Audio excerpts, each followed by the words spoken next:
पाहतच नाही आजूबाजूच्या ज्या ज्या गावामध्ये असे गावठाण विस्तार राहिलेला आहे गुंठेवारीचा बघा अनेक दिवसाचा प्रश्न होता की आपल्याला आपल्या नावावर होत नव्हती जागा पण तो सुद्धा तुकडेबंदीचा विषय आपल्या बावनकुळे साहेबांनी सोडवलेला आहे म्हणून तुम्ही निश्चिंत राहा कुठल्याच अडचणी आपल्या येणार नाहीत। आज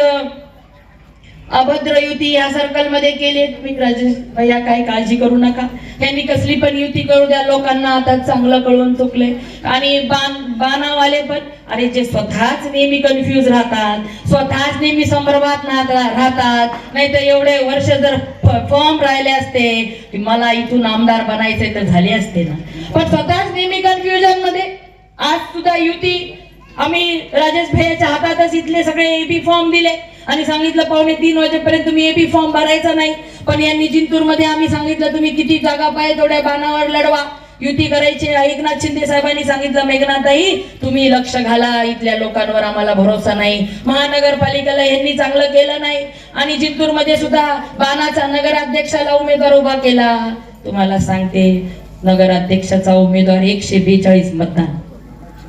143 म्हणून काही काळजी करू नका मग शिंदे साहेबाला खरं कळलं यांच्यात काही क्षमता आहे का नाही का उगाच लढवायची म्हणून लढवायला लागले उगाच नेता बनायचं म्हणून बनायला लागले म्हणून त्यांनी मला चांगल्या वर्ग खोल्या द्या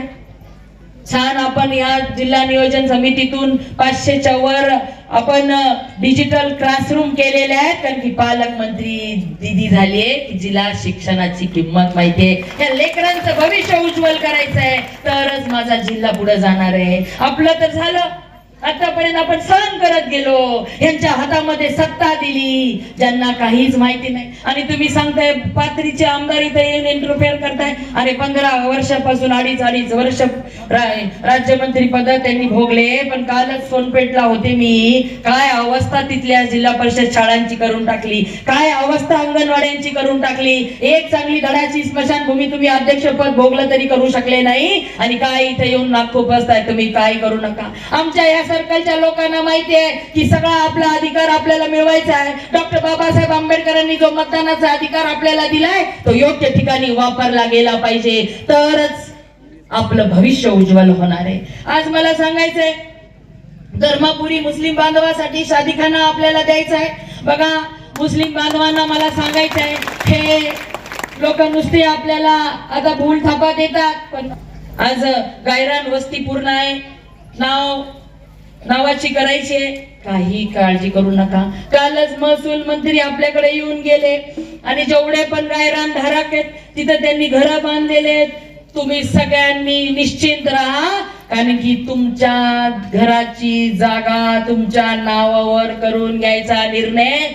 आपले मुख्यमंत्री देवेंद्र फडणवीस साहेब आणि बावनकुळे साहेब महसूल मंत्र्यांनी घेतलेला आहे असाच कार्यक्रम आपण गावामध्ये घेऊ आणि जेवढे गायरानधारक घर बांधून आहेत त्यांच्या नावाने त्यांच्या घरात